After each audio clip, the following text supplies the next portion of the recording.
Welcome to Voiceprint with Trevor Devall and Guests.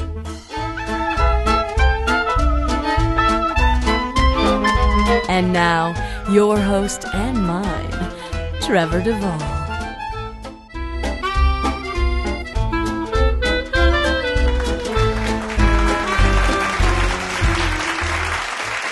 Such a pleasure to be back. Such a pleasure to be here in front of the live studio audience. Such a pleasure to have to have the blessing to be able to say that this is our 12th show. 12 shows. You know, 12 shows ago when I sat here and Mr. Sam Vincent sat where you are now, Tabitha. He sat there and he said, you know, I think you should only do 6. Why? Well, no, I don't know. I think because he didn't really believe in us. I don't think he believed that this would work. And so I'd just like to have a big shout out to Sam. Yes, Sam. Hey, screw you, man.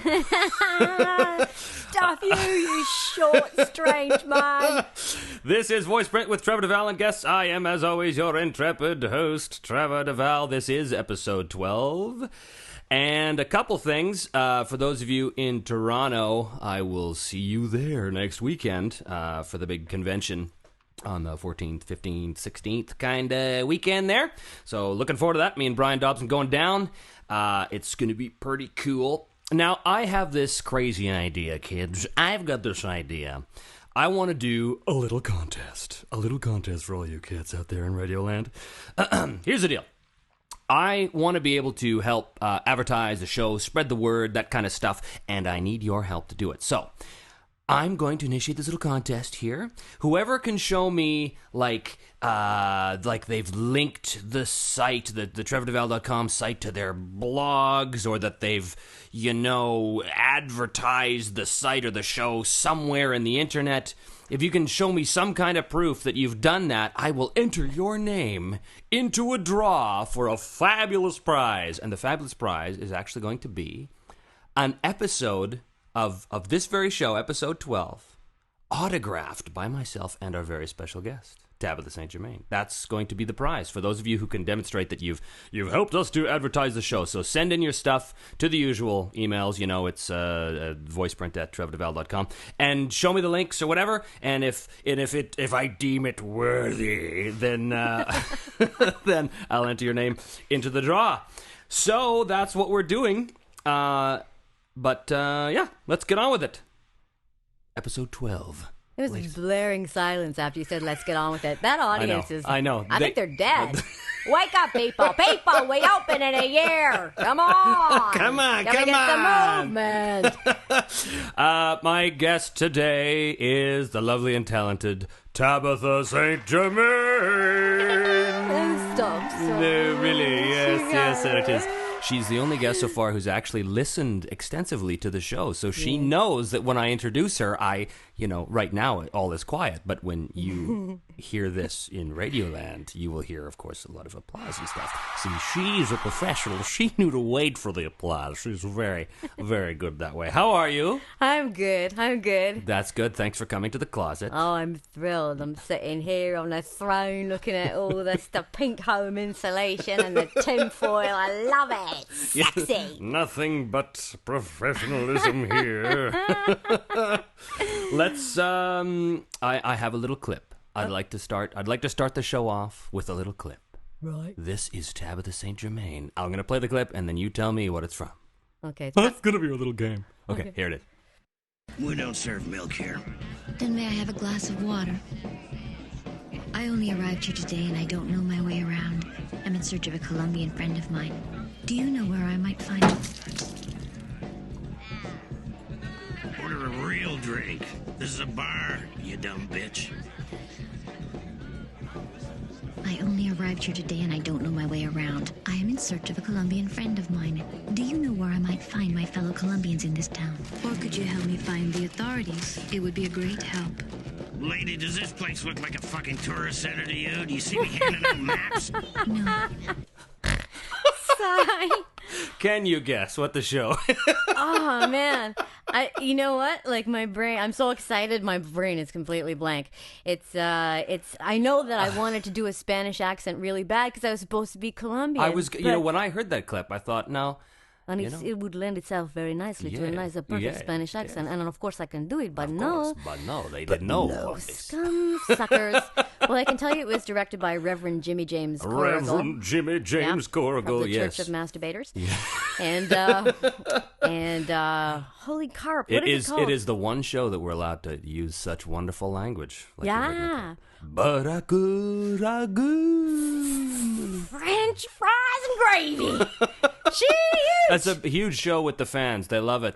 Yeah. And it's a huge show with us because we get to say, We get to say wordy dirty. He said a cuss word. Okay, what's the title of the thing again? Black Lagoon. Black Lagoon. Lagoon. You know, it would be made so much easier if the producers would give us copies of these shows. You're telling so me. that, they should give us the box sets. I don't think people out there understand that we don't get free see them. copies of these shows. That does not happen, kids. We gotta buy them. We do, and they, as you well know, they cost exorbitant amounts of money. And who can afford it? Not I.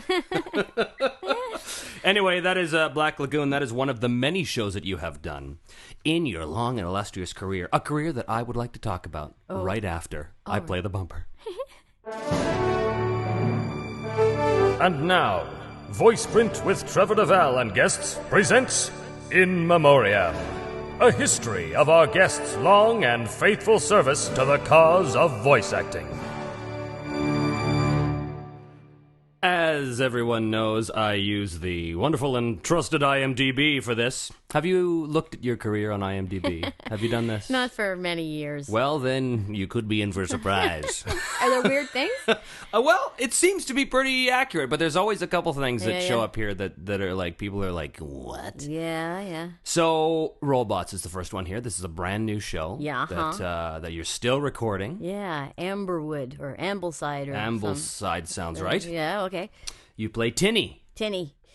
He's a little fella. And he rolls because he's a ball. I don't know if are we allowed to talk about stuff that hasn't come out yet? Well, did you sign any NDAs? No. Well, then talk away, pal. Well, let me tell you something. It stars, me, Sam Vincent, as we already know, and Kathy Westlook, and the lovely and talented, what's her name? Nicole Oliver. Sorry, Nick, I'm getting old. I'm almost 22. And so, I'm going to be putting my teeth in a glass at night. Soon, son. And then there's Brian Drummond is on that. Drummond. And Scotty. And Scotty McNeil playing everything. And Gary Colin, Chalk. Gary Chalk. Gary Chalk. I loved it. Did you get to the whole Ian Corlett episode? Did you hear that whole thing? I haven't got to the end of it yet. Because he does this beautiful Gary Chalk impersonation. Does he really? It's quite. You should listen to it. It's quite nice. Does he throw up on the microphone? That's a show that's going on, and you guys must be almost done now. I don't know. Because you've been recording it since like last summer, right? No. I think that's just probably when the auditions are. I think we were only like 10 up. Oh, I see. I'm not really sure how many there are, though. It might be Right. like 26, or Right, it could right, be right. could close tomorrow. Good I know. I just show up until somebody says don't go there I anymore. understand. In fact, I understand. Yeah. It could happen. Yeah. I did a guest on that just a couple weeks ago. It was very nice. It was very nice of them to throw me a bone. Martha Speaks is the next one. Martha! Now, this is also a new show, and this is Yeah. a kid's show. Yes. And I quite like this show, because it is... Lovely writing. it's lovely writing. It's very educational. But it's also really got actual stories where Right. some things are just set up to sell toys, and God bless them because we love toys. Right. Especially when the producers actually give them to you. And those are the best toys. Yes. And and this is a PBS show. Yeah. Originally the role was offered to Ellen DeGeneres, which That's right. I would like to personally thank Ellen DeGeneres for turning it down. She's my next guest, actually. Oh, on the show. really? Yeah. Holy carp. Yeah. That's a good show. Martha Speaks. Who else is on that? Who's some of the? Who else is on it? The lovely and talented Brian Drummond. The lovely and talented Brian Drummond. Yes. He's playing Skits the dog, and Maddie. What's Maddie's daddy's name? Yes.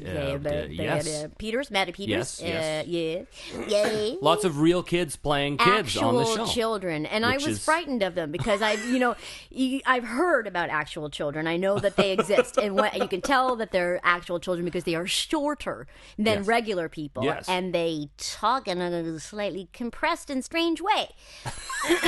Do you know what I mean? I do. It's I've read about this somebody phenomenon. is standing on their head, and then as they get older, the person gets off their head, and they start to actually make some freaking sense, which is great. That's when I like them. Yeah. Yeah.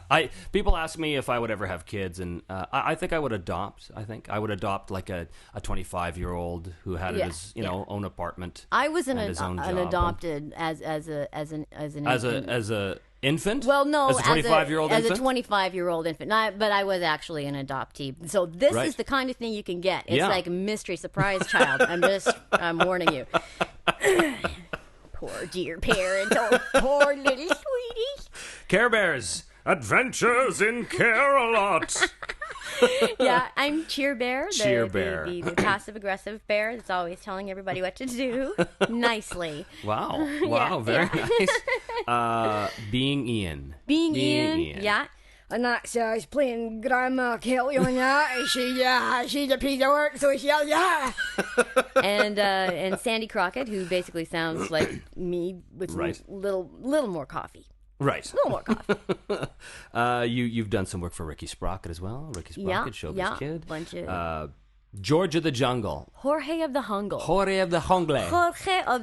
I think I was telling Ian this last time, but I caught this on TV the other week, and it's laugh out loud funny. It's legitimately funny stuff. I love that show. Yeah, so well written and you're great on it. Oh, just stop it! So that's right. Well, Magnolia, is that the name of your character, Magnolia? Yeah, she's Magnolia, and she's like well, I like to think of myself as the star of the show. I know they say it's Jorge of the Jungle show, but I actually am a jungle dweller, and I'm the best looking one on the show, and so I think it really all comes down to my performance. I think really, you could be right. I mean, it's true. I'm on the show as well, but not as much as you are. You just don't have the appeal. I just don't know. No. My pecs need some work. What you need is a loincloth.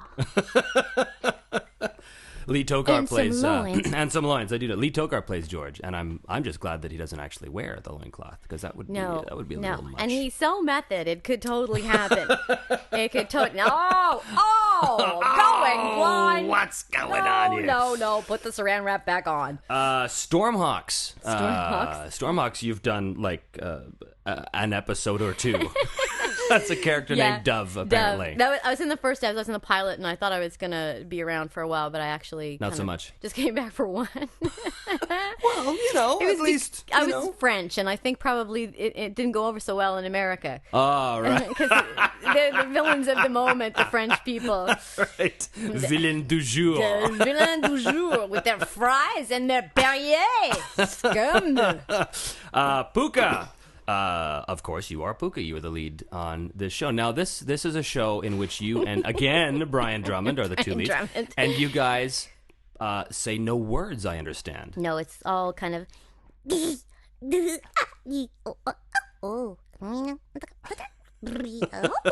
like that. The entire show is like that. Well, I mean, pretty much from us. From you, and then the other people in the show. There are Dobsons in it, and the Dobsons actually say some things in very basso, profundo. Of course, yeah, and with some great Asian accents too. Yes, I understand. Brian does it like a Chinese chef or something. And I have a character Ring Ring on the show who goes into Chinese opera. Oh, very nice. Yeah. Very nice. Yes, it's hot. Now, My Little Pony, you've done a number of these. My Little Pony, eating bologna. Captain Flamingo. This is a show I'm unfamiliar with. Captain Flamingo. Well, that's probably because it's Canadian. Oh! Yeah, well, that was the only person in Vancouver that was on it. It was done in Toronto mostly. Oh, I see. And, and I play Captain Flamingo, and he's always getting into adventures, and he wears light pink tights and a little flamingo hat. It's good. Very nice. Very nice. Yeah. Class of the Titans, of course. That's the Titans. Show that another show I'm proud to work with you on. It's a nice show. Thank you. The show that you and I are doing right now, because this year is the first time that you and I have really kind of worked together on any kind of regular We're on a show basis, together? right? I know. It's I wear a different skin, so you probably think I'm Scott McNeil, but I'm actually me. Oh, check it out. It's true. Is Zeke's pad? Yeah, Zeke's pad. See, I just Yes. popped the P like that. That's a mark of a professional, kids, right there. Keep Yeah. popping your P's. Zeke's Bad, which is a new show that we're doing, Yeah. and it's good. It's good. It's lots of fun. And it's not out yet, It's not out yet. but buy the toy. What else? The Bionicle movies, Scary Godmother, and you play, of course, Scary Godmother. What does Scary Godmother sound like? Do you recall? I can't remember. I can remember Ruby the Vampire on it. Okay. She's more the trash and she was Scott and I were the pair of vampires. That was very nice to play. I can remember. But I don't remember Scary Godmother. Maybe I should go and buy it because the producer never got it to me. Coconut Freds you've worked on, Dragon Booster you've worked on. That's a show close to my heart. And in the I think I've anime. done Coconut Fred actually. Oh, really? Yeah, I think that's a. Yeah, I think well. it might be a. Well, that's okay. I mean, everybody has at least one on these things. So, yeah. in the anime world, Transformers Cybertron, Elemental Gilade, what else? All kinds of stuff here. The list goes on, as most of my guests. Crypto the Superdog, Barbie Fairytopia, Team Galaxy. You're one of the one of the regulars on that, which is on TV right now. What else? Gundam Seed. Oh yeah, this is a show. Gundam Seed. Yeah. Now you played. Do you recall? Flay Autostar. You don't do the convention circuit, do you? No, I don't. See, if No. you did, you'd be a total hit because of Flay. Yeah, it'd be under pretty. I think it might just blow the, because she's a wispy willow of a thing. She and is. She's Yes. very soft and feminine presence. And if someone was actually confronted with me, I don't know. It might just, it might shatter illusions. I even die and come back. That's right. Right, but in a diaphanous frog floating in the air. Very nice. Saying wise crap. Very nice. Yeah. Saying wise crap. Zoids Furors. Fusers, I think. Fusers? What did I say? Well, it doesn't matter. Yeah. Fusers. Whatever, English, who cares? English, whatever. English, who cares? English. Inuyasha. In your yasha. In my yasha. In your yasha. Yakety Yak. Yeah. It's another show, not anime, but the Studio B show. Big Studio show. B show, Studio yeah. B. This pleases me. It's the Mr. Hell show. Arg, it's the Mr. Hell show. Arg, it's the Mr. Hell show. Yeah. This show happened just before my time, but I watched that on TV, and oh my God, Yes. do I love that show. Very funny show, yeah. So how was that to work on that show? That was great. You guys were doing like multiple characters. Yeah. Tons and tons and tons. Paul Dobson would say that there would be like $10,000 days on that show. Yeah. You're Absolutely. And I was like, they'd go around the room and audition for the roles, and I was the last person. So I got to hear what everybody did before and correct all the stuff. And I was cleaning up. It was great. I love. How many seasons? Was it just the one season of that show? Yeah, it was just the one season. That's too. Oh man, what a great show! I wish somebody out there would bring it back. Yes. Bring it back. Or if there's, I wonder if you can get it on DVD. That would be Yes, awesome. I've got it. Oh, you've got it. Yeah, Okay. if you want to watch it, you can. I do. I'd like to watch it. Oh yeah. Da Vinci's Inquest. Were you on Da Vinci's Inquest? I was. For our American friends, that is a very popular show here in Canada, or it was anyway, for many years. Yes. Based in Vancouver, about a corner. It's a live action thing. I did not actually know you did a whole lot of live action stuff. Well, I started out in the theater, so that was what I mostly did. And that just fell off like a wart. It's kind of weird, you know how warts do, after if you chew them. Yeah, I was in musical theater. I started doing that before I left Toronto. And I actually took a tour out west to Calgary, and then I decided to just not go back. I was touring Sondheim's Into the Woods. And then I went, I'm going back to Toronto. And you're going to go west. And you go west. Yeah, I went west. And then I just kind of haven't moved. I was actually going to go to Loose Angles. Like, that was the whole idea. Loose Angles. Los Angeles. Oh. But then I got frightened, somebody might, shoot me or stuff, because I hear they've done that. There's been one, there's been a 3 times, I think. Yeah, no. In Vancouver, times. like, people will, like, steal your stuff, but they won't actually shoot you. No, it's too much effort, man. No, that's just hard. It's too much work. Yeah, to murder. To murder? To murder. Yeah, to murder. I'm so laid back, I can't even say the words commit and murder. It's just murder. Yeah, totally.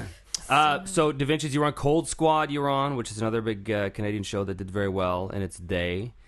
This is it's interesting to me to see. I know, you. It's amazing. At 21 years old, I know have such you've an done. extensive I mean, you must have career. been 8 when that was on. I was an ovule when I started out. That was just divided into 8 cells, and I thought, and my mom was like, kid, you got to start pulling your weight around here. If you get to 12 cells and you have not got a job, I swear to God.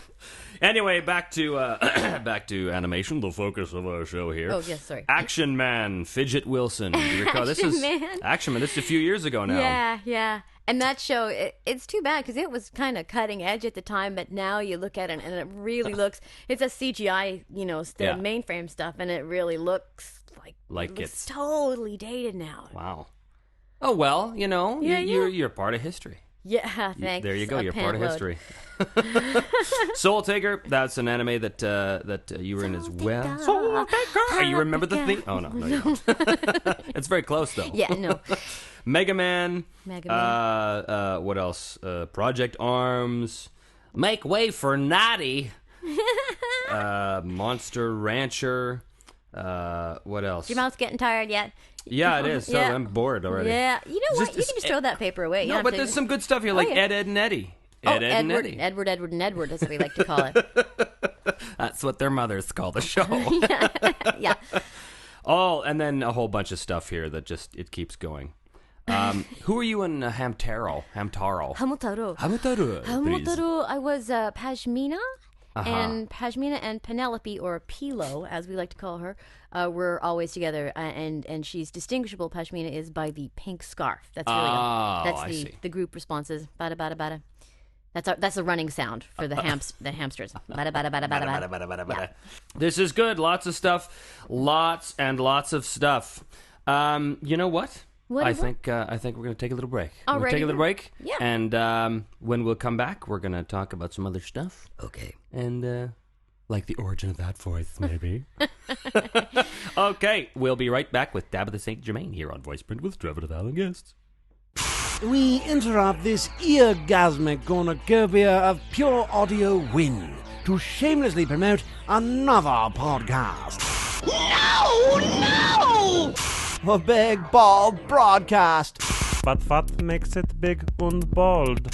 The Big Bald Broadcast brings you news on all things geeky, movies, gadgets, games, cartoons, and anime, and other random fandom. You're fired. I'm fired. Get out of the booth, Jack. No, I like it in here. But what makes it big and bald?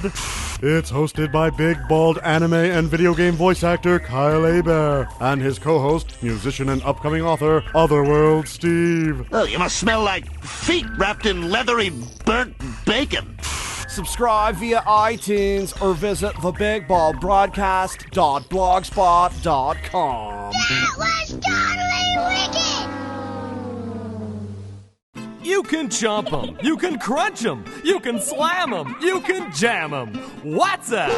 From the Cranes. They're the yum-tastic bite-sized balls that your kids just can't get enough of.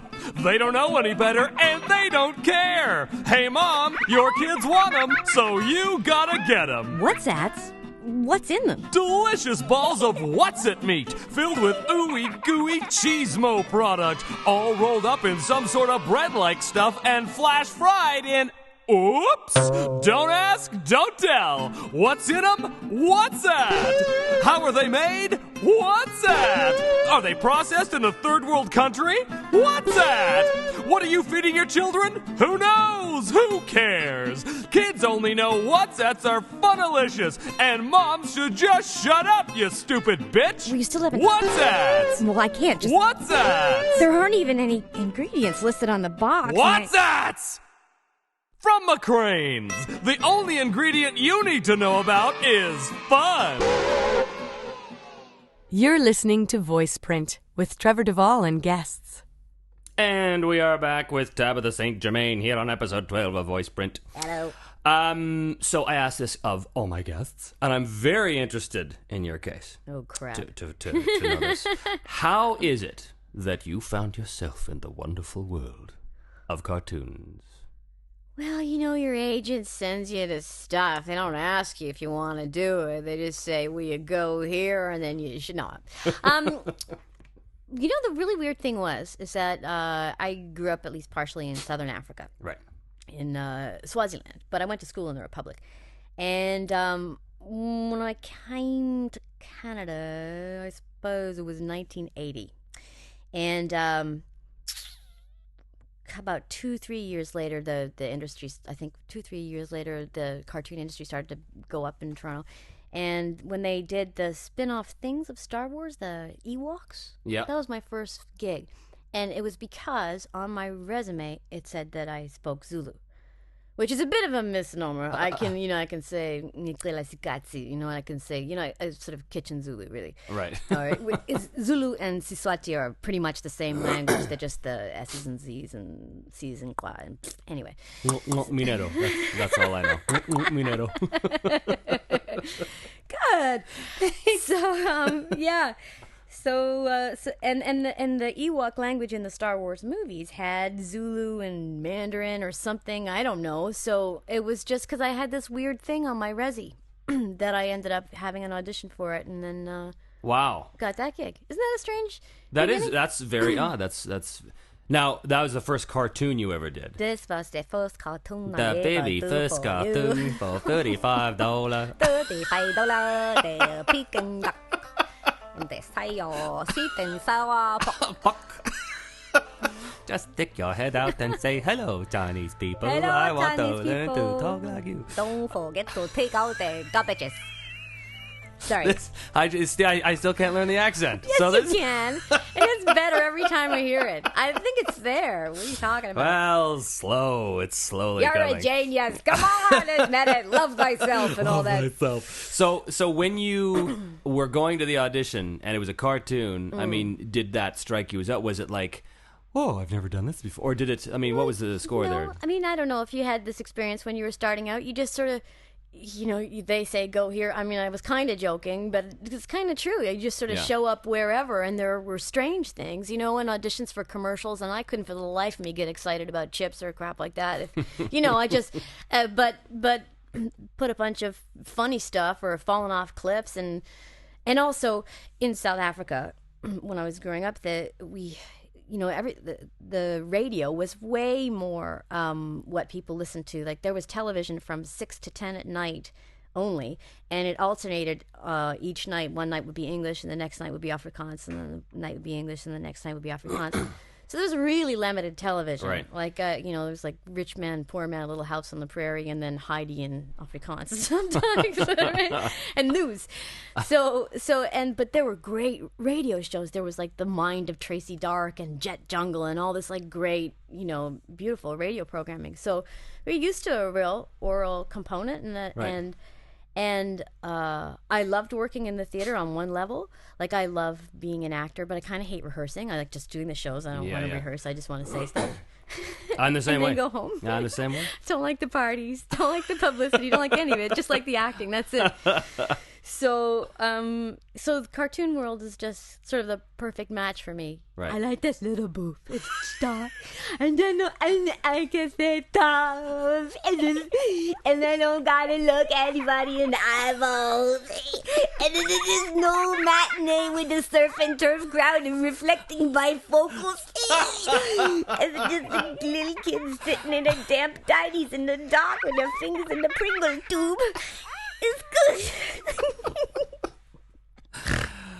Yeah. Sorry, was that too much information? No. Did I go away for a long time? Oh my god, I think I found my clown.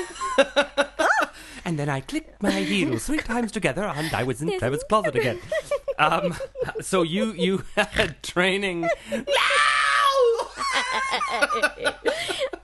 So you had training in theater. You went to theater school. So you knew you were going to be an actor. Yeah. And where did you train? Was it in Canada or was it in South Africa? South Africa? South Africa. No, it wasn't in South Africa. I went to Dalhousie University in Halifax, and there was John Neville was the head of the acting program at the time. That's right. And I didn't learn very much, I must say. It was only when, you get out of school and then you actually start to do it. But I thought I was very important when I was there because I got all the, I got all the great stuff. And then when I got out and I went to Toronto, and I was, nobody, like from nobody. I can remember being in, my first show in Toronto was called In the Jungle of Cities, a Brecht play. Yeah. And Paul Gross, do you know who Paul Gross is? Yes. He was the star of it, and Shauna McKenna was in it. And I was just burning up with jealousy because I knew I could do everything, but I was, carrying furniture on, and we were all the young actors were all dressed as little Schwebs, and we came in, our entrances were all off of trampolines, and you'd bounce and then jump onto the stage dressed as a sort of a Wookiee. And so, high art. I know. So Dalhousie in Halifax, yeah. And so Toronto was obviously the next step. That was a big city. I was gonna go to New York, and then I chickened out. Oh, really? Yeah, again, I went with my parents because you come from Swaziland. It's a very, very small country, right? And my dad chose most of my subjects in university. The only thing I chose was actually like Latin and all this stuff. And the only thing I actually chose was the theater program. And so, but anyway, afterwards I went to try to get into the Circle in the Square in New York. And I was waiting at the audition, and some actor walked by and went, "Oh, good, fresh meat." And I was like, I choked. So that was that. That was an easy mark, I understand. I train in theater too, but a lot of people ask me why I don't do on-camera stuff here, and I will tell all of you right now why I don't do on-camera stuff, because it's very much like the fresh meat, except somehow worlds worse. We were doing this audition, this is a number of years ago now, here in Vancouver, for some documentary / fictionalized documentary thing about, like, cavemen. And the audition consisted of... Couldn't be better. Of course, it was for Stuart Akins. And so the audition consisted of going to the little casting studio there. Yeah. And there was no lines because you were cavemen and apparently they don't speak. So instead it was a lot of that, but in character. You would have cleaned up, dude. What are you talking about? You didn't get that role? Well, here's the thing. We get there, and I walk in, and I see all of these actors with their shirts off and holding sticks, sitting around a room going, like, they're rehearsing. They're rehearsing their big moment before they go in. So they're doing this. They're going, no, that's not right. No, that's not right. That's gold. And I'm like, okay, you know what? I go to the phone. I call my agent. I said, that's it. I'm out. I'm out. Oh, some of it is so very cheesifying as well. Horrifying. But I tell you what, I would love to have been on like Battlestar Galactica, or like the science fiction things with great big crazy head on and a hump and some scales. That would have just dug the crap out of that. But we're a big town for that. Vancouver's a big town for the sci-fi shows. Yeah, always have been. Yeah. And people don't look forward to doing prosthetic work either because there's like several days in hot masks and stuff like that. But I just would have totally dug it. I did an episode of First Wave. Oh, I remember that. And Sebastian Hayes. Yeah, that's Sebastian Spence. And I had some disease in the show and involving like my entire body being covered with pustules. Nice. And that was several hours in makeup. And I hated it. Yeah, because you get there before everybody. And they're always such tiring days. Hey, like they're so long and there's no way to relax because you'll wipe your makeup off your face. Exactly. And you're itchy and you're just sweating. And it's, oh my God, it's terrible. I'd never go back. Much better job. It totally is. Sitting in front of a microphone, you don't have to, God knows, you don't have to worry about what you look like. When you get Swifty the Swift Pants director, you're out of there in 2 hours. Right? Exactly. Yeah. And, then you spend the rest of the day golfing or what have have you. Yeah, It's a very nice... That's what I do. I golf. Mini golf. Mini On golf. the horseback because that's the type thing I like to It's mini polo is what we call it there. We ride dogs, and we hit them with mallets. They're big dogs, though. Hairy suckers. So out of all the shows you've done, all the moments, do you have like any sort of particular favorite moments or favorite characters you've played, favorite shows you've worked on, anything like that? Or is it just whatever pays the bills is your favorite, you know? No, actually, I wish I had a bit more of a sights on the buckage. I kind of, as I said, you know, when I can't get excited about potato chips, there's Right. shows that I just, for all I'm worth, can't get excited about. Right. And it's mostly if something's between you and the character, like if you're being kind of micromanaged by a director or something like that, then I like to just be like hands-on with my own work, and so those are the shows that I really, really like. People that give you a lot of freedom, like Ace, you know, he's at, fantastic to Nerdcore, work with, and Terry's been fantastic for me, Terry Klassen, you know, just sort of, and I think it's because, I don't know, because he thinks I'm insane, and I don't know what it is, but anyway, it's a good mix. Not far off. Yeah.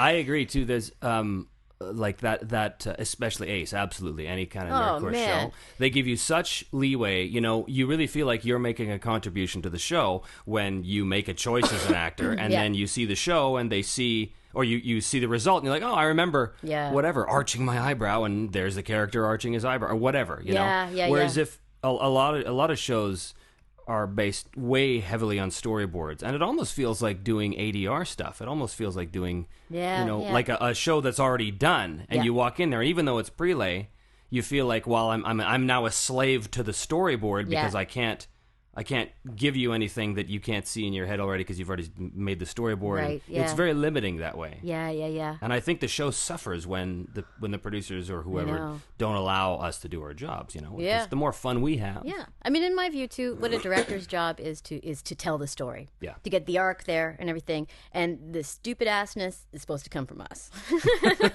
because that's what we're good at. Yeah. I was trained at being an idiot, and I'm really freaking good at it. Anyway, did you ever stop to think when you were training in Dalhousie that, you know, voice work would be something that you would be doing? Did you ever do any kind of campus radio, nothing like that? No, but I mean, I think I've always had a really good ear, and I think it's because my parents were travelers and growing up in South Africa, and I'm also horribly genetically mixed, so you know, I just have an ear for the sounds of things and for music. So, boy, that sounds arrogant. But anyway, and more about me. I'm very important. Pardon me, I never do that. Excuse me, I think I've crept on the chow. No, but it's warmer now. The chair's warmer, and it's got some texture, which is great. Always with the potty jokes. Always with the pee-pee poo-poo jokes with you. Yeah, and I just think, you end up chasing your obsessions, and and sound is very definitely. I didn't know it was an obsession because it was just so endemic. You know, it was just so part of. I mean, when I was very little, we moved first of all to Lesotho in Southern Africa, and I can remember coming home from school and immediately going, speaking, pidgin Sotho at my parents and saying, I learned the language today, And they're like, yes, of course you did, sweetie, right? And that's, so I was just doing that. And it's sort of like institutionalized schizophrenia. Yeah. It's like a well-used mental problem of no actual focal point of identity. Right. Which, like, what is identity anyway? I mean, if somebody is really strongly one thing or another, I don't frankly trust them. It just means they're inflexible. Come on, people, move a little. Do you think that that's the one thing that separates the animation actors from other actors? From other actorettes? Actorettes, yes. Yeah, I think there's definitely an element of that. It's sort of letting that. Well, I mean, there are some tremendously flexible other actors. Yes. Those other actors. Yes. But those other actors, scum, they idiots. They very, very conservative. Yeah. Because most actors, and it's shocking to me actually that so many actors are deeply conservative, and the reason for it is that they are so busy kissing butt to get jobs because they have to. Right. Until you're the level of Brad Pitt, you really have no say over your life. There Right. are some, they're down to lose weight and get your teeth fixed and for goodness sake wax your mustache. See, Germain. Anyway, that never happened to me, but no, I lazed it off. I was going to say it's coming in nicely. Thank you. It's I like the curl. I like the villain It's curl a you're dolly doing. thing that I've got going on here. I like to be able to dolly. hang Christmas ornaments off it. And then you can go bing. Sorry, we completely derailed that conversation. No, it's about versatility and real actors and stuff. Because that seems to be something that all of us have in common is this weird ability to kind of jump back and forth between almost personalities in a way. It is. But it is, things do drop out of your thoughts do come from absolutely nowhere. If you actually try to look back to where your thoughts come from. Yeah. They come from nothing. Yeah. And so in view of that, what is actually identity? What is actually identity? And it's just, I think it's the choice of a moment. And people choose identities for the sake of focus, mostly. But if focus isn't terribly precious to you, then be a cartoon actor. Do you do commercials? You do a lot of radio commercial spots as well. Yeah, I actually do. But there will be the comic type things mostly. As opposed to the hard sell. Yeah. You need to buy this product or you will die alone. You will die alone. I was told once by Chris Hobbs over at Coco that Chris Hobbs. A couple of years ago I go in and I do some audition and he says to me, a little advice, Trev? I said, yeah. He said, you kind of sound like you're mocking the copy. I said, it's hard to take I serious. am. I didn't really do a lot of commercials for a while. Because it is. Yeah. For me, it's very hard to take that stuff seriously. Yeah. Of there's buy this product. Yeah. It's it's weird. I know. But and yet I do it. But you can also get into the kind of yoga of it all. It's just sort of if you know what I mean, like just overriding yourself as an exercise. Yeah, exactly. There's actually a freaking teacher that comes from Los Angeles that sets up at my agency, and she teaches people to, if they have an internal attitude about some product, say you've got to market, oh boy, if I pick something, am I going to be in trouble? Maybe not. Well, say you have a gaseous condition and you're trying to sell Coca-Cola, and every time you think of Coca-Cola, you think, damn, I'm going to burp and I'm going to blow one out my right? Okay. So she says, you get the copy, and you have to think every time you come across something that makes you internally go, meh, or that they sell children in third world countries to labor factory, whatever. Every time you come across one of those, think a happy thought and just replace your murmur with the happy thought, right? So they're like soldiers taught to think of killing as a fairly good thing to do. Right. And so there's as like population control technique. Really. to override what you actually feel. And I don't see the point, really. That is kind of what you have to do with commercials, though. I mean, that's what I find. Anyway, I go in to do it. You kind of have to do it with life in a way, because there's so much that you really want to edit in life. That's true. And the people who fare the best are the ones that really have no reaction to all the malaise and everything. They don't take it personally. So in a way, that's what I mean. It's a yoga. Like you kind of getting over your own damn opinions about stuff. Get over yourself. Get over your own self. Yeah. Oh, I'm going to hell. Wow. So this is all sort of we're kind of talking about this now anyway, but officially. You keep doing the Dr. Claw. Why is that? I don't know. You keep It's just I don't know. I find it's my sexy place. I feel really hot when I talk like this. Well, it's really working for you.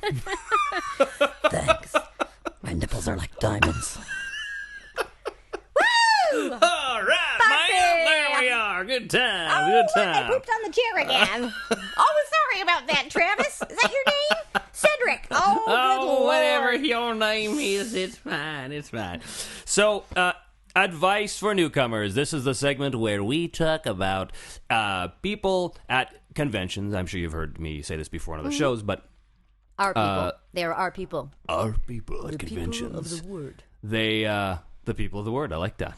I like people of the word. Just when you thought it was safe. Yeah, okay. Nothing.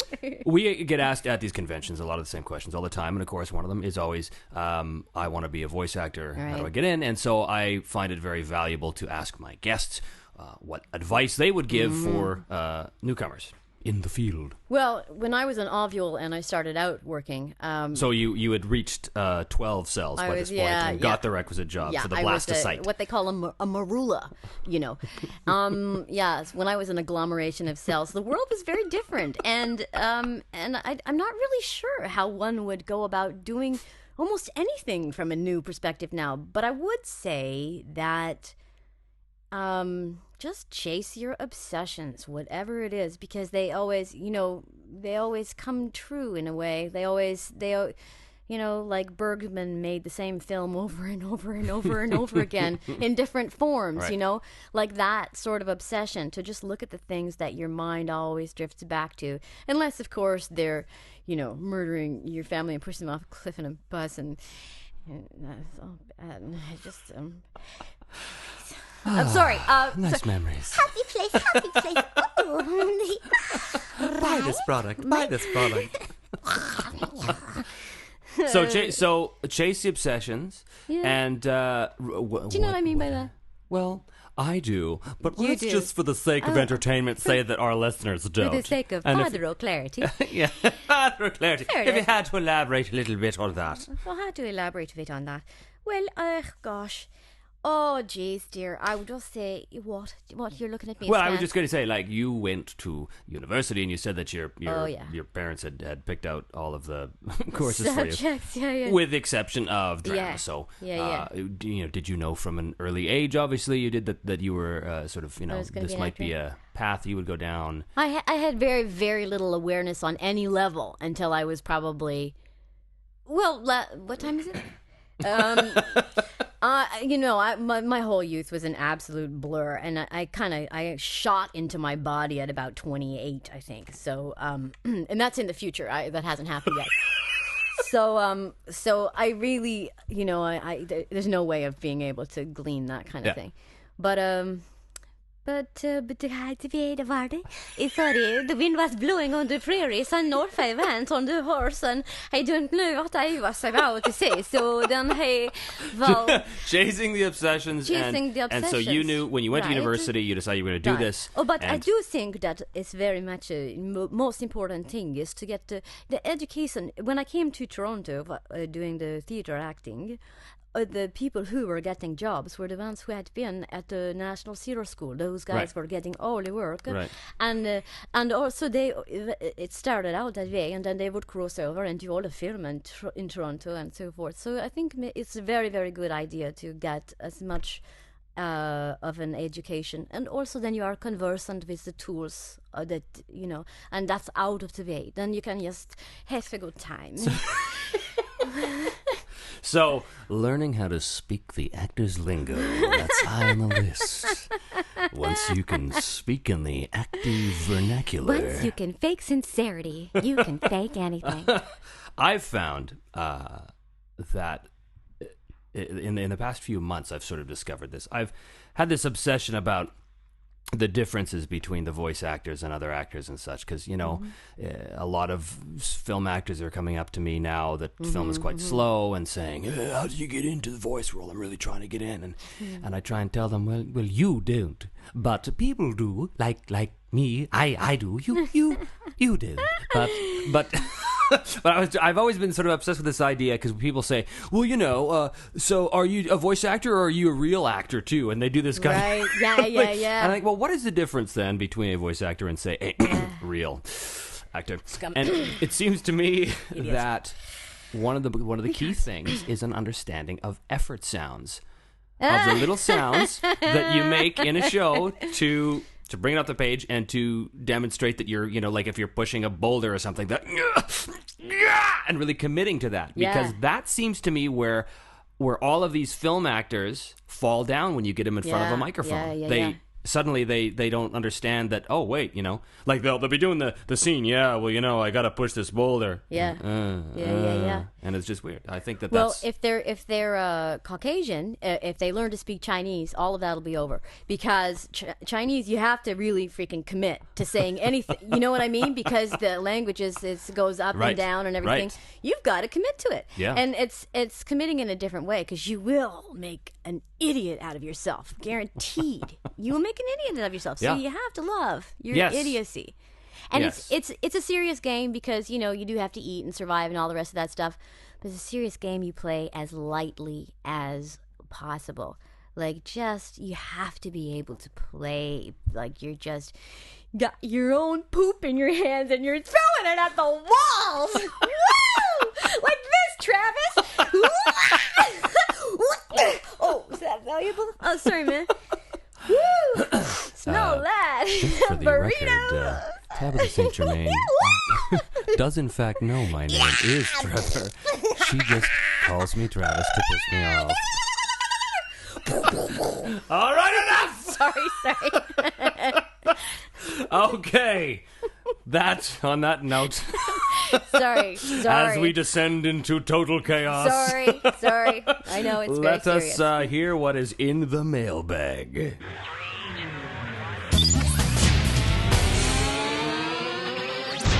Martin's mailbag. Yes, there Love it the is. goat. Love the goat. Sacrifice one every morning. So, Martin at YTV, where you can hear Tabitha St. Germain on TV now.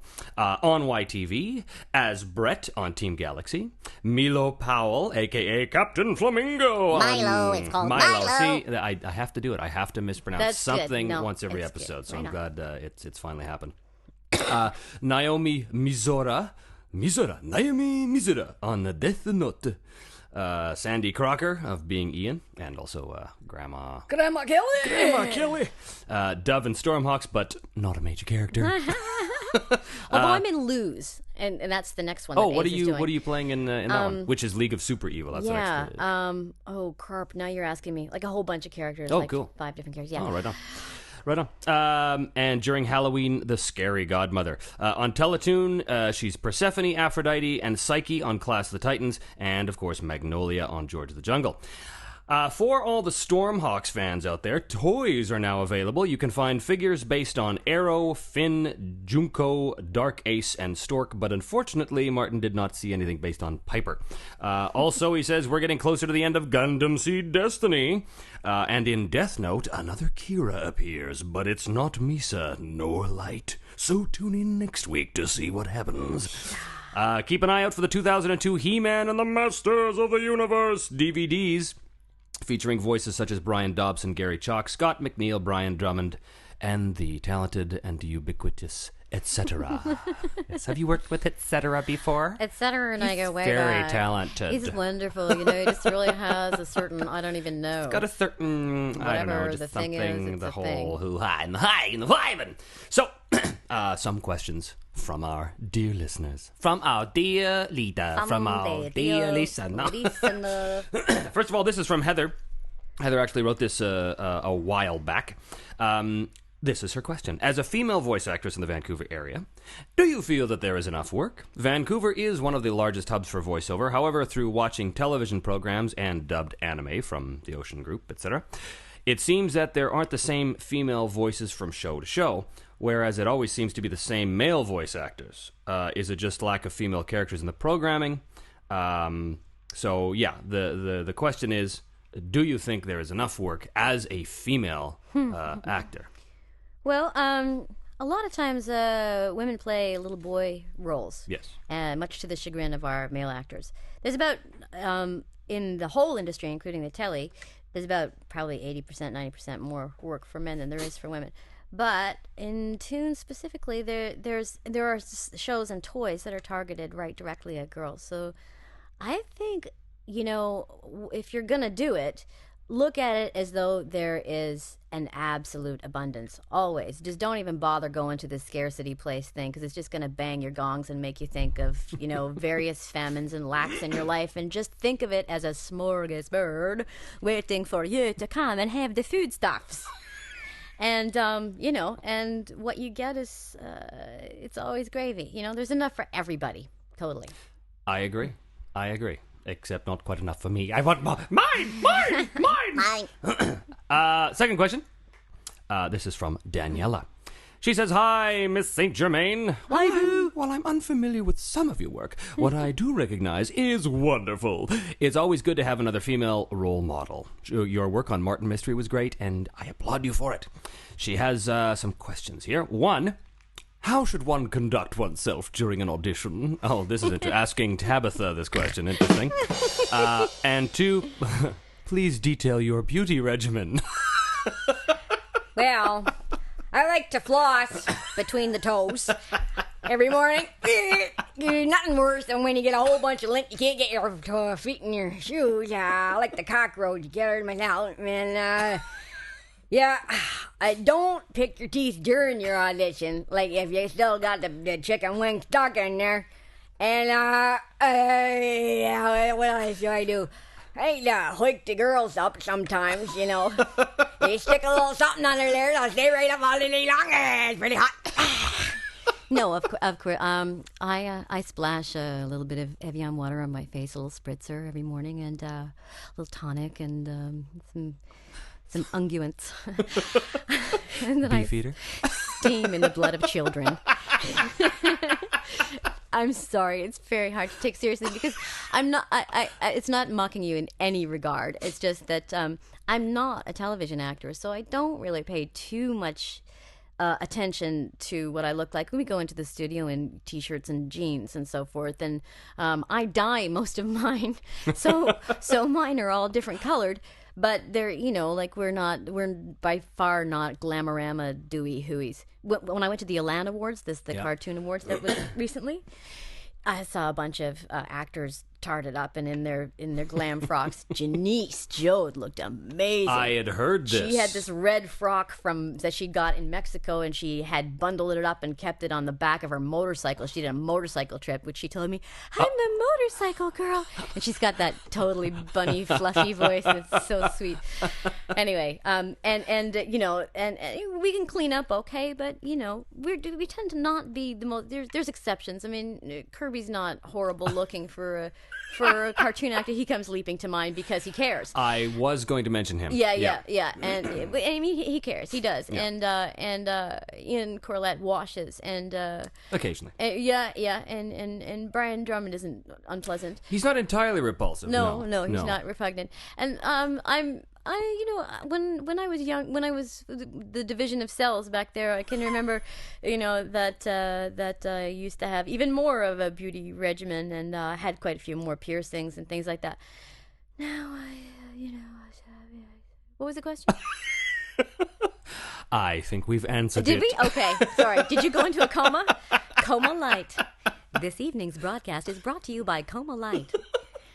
Listen until your eyeballs form X's. Moving on from Jonathan from my hometown of Edmonton. Oh, hello, Jonathan. Jonathan says, "You're my favorite voice actress." You're my favorite person in the world. I adore you, Jonathan. You and I, baby, now. Well, I mean, he was just being honest, and I'm being honest back. I mean, my God, what a wonderful, discerning human being. The producers of Voiceprint would like to point out that the opinions of Tabitha St. Germain do not necessarily reflect... Okay. You're my favorite voice actress, and I hope to meet you one day in person. I have 2 questions. My first one is, why did your parents name you Tabitha?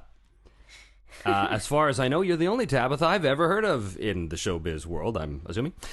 Second, I know that you do the voice of Birdie and Harrow from Gundam Seed and Gundam Seed Destiny. My second question is that if you could have your own little pet robot like Harrow or Birdie, what would it be? So, first of all, Tabitha. Yeah. Tabitha, now. Tabitha. Yeah, it's funny that you should ask that. My parents took a lot of psychotropics, and do I have to tell the truth? Yeah, and they're now in their hundreds. So, and I think they really wanted something that would rhyme with Black Sabbatha, and that's I'm pretty sure that's where that came from. Yeah. Black Sabbatha. Yeah. Yeah. And if you could have your own little pet robot, what would it be? What would it be? Yeah. It would be a little Trevor Devall robot. And it would keep going around shatnering, because that's my favorite thing, because it's the past tense of shitnering. And I haven't actually shatnered in some time. Would you Shatner for me? Because it's my favorite thing in the world. You enjoy the Shatner? I just love the Shatner. Well, when you do the Shatner, it's all in the eyes and where you look. And there's a weird chest thing that happens too. Anyway. Yeah. Ladies and gentlemen, my robot. Devall is Be my Shatner. robot. That's Harrow. There's Harrow, yes. Okay, this is from Evan, also in Edmonton. My questions are, if you moved to Japan, what would be the hardest thing to adapt to? Have you been to Japan? Have you ever been over there? I never have. I had a friend who went there as a dancer, and he said, he told me strange things, like that he collected all his like out-of-date appliances off of the street, and nobody picks garbage there, not like in Toronto, but like the last model goes and the new one's on the sidewalk in a day or whatever. Wow. And the other thing that he told me that was strange was that the bosses will take their employees out drinking, and there's little troughs under the table so that you never impolitely refuse a drink. You just like dump it under the table surreptitiously. Really? Yeah. if you're getting pie-eyed and you gotta still be on your What game. an absolutely inexcusable waste of alcohol that is. I'm boycotting that whole goddamn country now that I know It might that. be a myth. This is what All somebody else has told me. And the other thing I'm very agoraphobic, in spite of the fact that I like small places and I like to hide under the couch sometimes. Is that my inner voice or my outer? Did I say that out loud? Stupid brain. No. Uh-oh. I said the quiet part loud and the loud part quiet. Right. Oh. Can you edit that out? So basically the hardest thing to adapt to would be everything. It would just be the lack of space. Yeah. But I think Japanese people are actually the coolest people in the world. Yeah. Because speaking of chasing obsessions, Okay. these are people who chase obsessions. Yes. They've made a culture out of it, actually. Yeah. For the past 70 years. And some microcultures. Yeah, a couple. Yeah. The second question is, what is your most favorite or comfortable accent that you can voice? I like this question. I don't know. You've sort of run the gamut tonight. Do you think so? Because I think I have quite a few more in here. If you have I don't know, because It's sort of every day is something new, so. Yeah. But if you had to pick one that you really enjoy, really have fun with, really have fun with, if you had to pick a... really have the fun with to pick an accent Well, for I don't know, you because to I do. think maybe the most favorite one would be to cool. do the East Indian, because it's more fun. Also nodding head when speaking, a very loose neck like that. I really like it. I love India. I love Indian people. I think it's most comfortable one for me is that one there. You know, that is also one we are not allowed to do in most shows. Not allowed. And Very, very, very. it's good, because not you also don't want to be mocking people. No, but this is not mocking. No, it's played with the sound of beautiful, Yes. radio up and down, lovely. Yes. Of course, you're being retarded. Nothing. I'm special. Oh, too soon. Too soon. Oh. Not really sure what that means. This is from Stephanie. Stephanie says, well, I'm finally deciding to participate instead of skulking around like the Voiceprint stalker. This is the first time she's actually written it. Well, with a question anyway. Apologies if someone has already asked this, but this is for both you and Tabitha. What is the strangest thing you've ever eaten? Non-edible items included. Non-edible items included. Call a man about a ham, get a pig. I think the strangest thing I've ever eaten was that child in 1972. It was already blue, and I like my children wriggling Fresh. with life. Yes, it's better when the head hasn't set, because then the bones don't catch in the juicer. And it was very rubbery in texture. No. The strangest thing I have ever eaten is ants in Malawi. I went to stay with a friend of mine from boarding school in Swaziland, Chimwemwe Tembo, and Gesundheit. Yeah, Chimwemwe, they called her Dudu. They opened all the windows one evening and let all the flying ants in, and then they caught them and they put them in a pan and butter. And the movie that night was like 1976, 77, was Grease.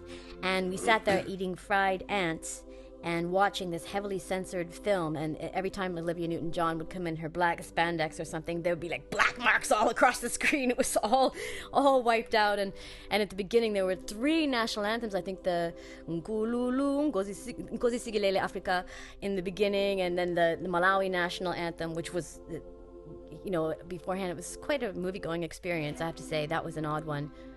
So dinner literally flew in. It wasn't dinner. It was snacks. Oh, snacks. Snacks. They had exactly the same thing for dinner every single evening. And which was what?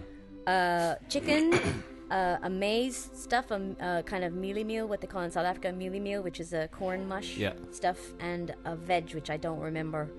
I don't remember what that was. Root tuber? It could easily have been something like that. Wow. And her her father was the governor of Malawi. And her gran had they lived in an absolute mansion on the top of a hill. And her grandmother had a revolving bed in her room. And because it was all new. But she kneeled on the floor doing her needlework. And she was old-fashioned, she probably came from, some small village somewhere. And so she was still, wow. And you'd have to kneel down to speak to her because she was an elder. So, wow. Isn't that a funny thing? That is very cool. I was going to say Big Mac that had gone off. Yeah. Wow, how about that question? Long way round. Bet you're glad you asked. This isn't the strangest thing I've eaten, but probably the coolest thing I've eaten. When I was in New Zealand, and we were with the Maori people, the Maori down there. Is that what they say? The Maori, that's it. Not Maori? Not Maori, it's oh, Maori. Really? And we were eating... they have the big traditional feast that they cook in the ground. Yeah. And it's incredible. They dig a big pit, and then they make a giant fire, and they let the fire burn down to nothing, so it's just the hot rocks underneath. And then they take food, like chicken and ham and potatoes and all this stuff, and they just put it in a big burlap sack or something, and they throw it on the hot rocks, and then they bury the whole thing. Wow. And they keep it buried for a few hours, and then you come back, and they dig it up, and you eat it. And it is awesome. Wow. And it kind of tastes like the earth. It tastes like the earth. Nice. But it was so good. It was just fantastic. And of course you're eating it with the Maori there, and they're singing the traditional songs. It was awesome. Wow. It was really, really awesome. It was a ripper. It was a ripper. Well, that about brings us to the end of this 12th episode. Thanks, folks. Thanks for the questions. Thank you, Travis. Cedric. Junebug. Do you mind if I call you Petunia? I like Petunia. Yes, it's dainty, like me. My little cucumber of love.